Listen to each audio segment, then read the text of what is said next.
যারা তেতো খেতে পছন্দ করেন তো উচ্ছে দিয়ে একটু টক মিষ্টি স্বাদে এই ভাজাটা বানিয়ে দেখতে পারেন, খেতে কিন্তু দারুণ লাগে।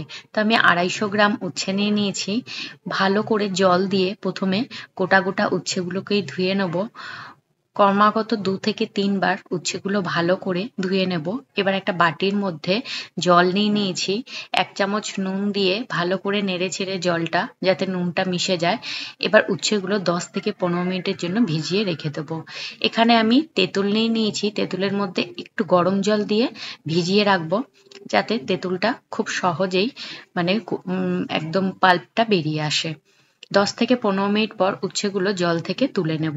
আমি এখানে একটু ছোট সাইজের উচ্ছে ব্যবহার করছি। উচ্ছের মধ্যে অনেকটা পরিমাণেই তেতো থাকে, তাই তেতোর যে স্বাদটা একটু কম করার জন্য ওপর থেকে এরকম চেঁচে নেব। এরকম চেঁচে নিলে কিন্তু তেতো ভাবটা অনেকটাই কমে আসে। তো এক এক করে সমস্ত উচ্ছের ওপর পোর্শনটা কিন্তু আমি এরকম চেঁচে নেব। এগুলো ফেলে দেবো, এগুলো ব্যবহার করব না। তবে যারা খুব বেশি তেতো খেতে পারেন তারা এগুলো রেখে দিতে পারেন, না ফেললেও চলে।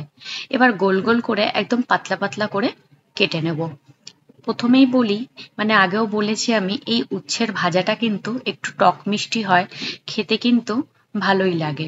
উচ্ছেগুলো কেটে নেওয়ার পর নুন হলুদ দিয়ে মেখে 10 মিনিট মতন রেখে দেব।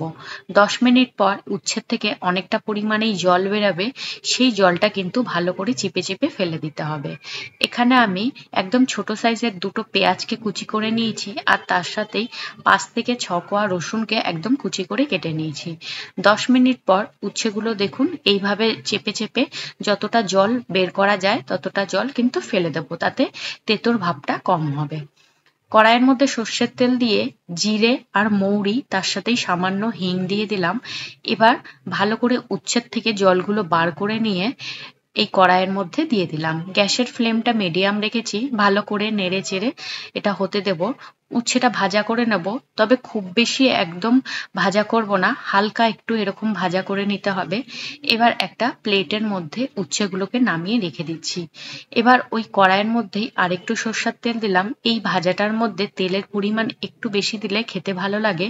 তেলটা গরম হলে রসুন কুচি, তার সাথেই পেঁয়াজ কুচি দিয়ে দেব। সবকিছু ভালো করে মিশিয়ে নেব। গ্যাসের ফ্লেম কিন্তু এখনো পর্যন্ত মিডিয়াম আছে।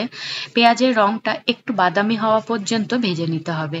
দেখুন পেঁয়াজের রংটা ঠিক এই রকম হয়ে যাওয়ার পর উচ্ছেগুলো দিয়ে দেব পেঁয়াজের ওপর। পেঁয়াজটা দিলে কিন্তু এই মানে ভাজাটা খেতে কিন্তু দারুণ লাগে। পেঁয়াজের সাথে উচ্ছেটা ভালো করে মিশিয়ে দেব। এই সময় গ্যাসের ফ্লেম একদম লো করে দেব। লো করে কিছু মশলা অ্যাড করব, যেমন হলুদ গুঁড়ো, তার সাথেই জিরে গুঁড়ো, ধনে গুঁড়ো, আর তার সাথেই দিয়ে দিচ্ছি লঙ্কার গুঁড়ো। আপনারা এখানে কাঁচা লঙ্কাও ব্যবহার করতে পারেন। রঙের জন্য একটু কাশ্মীরি লঙ্কার গুঁড়ো অ্যাড করলাম লাস্টে। এবার সবকিছু মিশিয়ে দেব। মিশিয়ে 1 মিনিট মতন হতে দেব। লাস্টে অ্যাড করছি এখানে যে তেঁতুলটা ভিজিয়ে রেখেছিলাম সেই তেঁতুলের কাতটা। তবে আপনারা যদি চান আমচুর পাউডারও দিতে পারেন। আর এখানে গুড়ের পাউডার অ্যাড করলাম। এখানে যদি আপনাদের কাছে গুড় না থাকে সেক্ষেত্রে চিনি অ্যাড করতে পারেন। আর লাস্টে কিন্তু ধনেপাতা। এইভাবে টক মিষ্টি উচ্ছে ভাজা একবার খেয়ে দেখতে পারেন, খেতে কিন্তু দারুণ লাগে। যারা উচ্ছে পছন্দ করো তারা কিন্তু এই রেসিপিটা একবার বানিয়ে ট্রাই করতে পারো।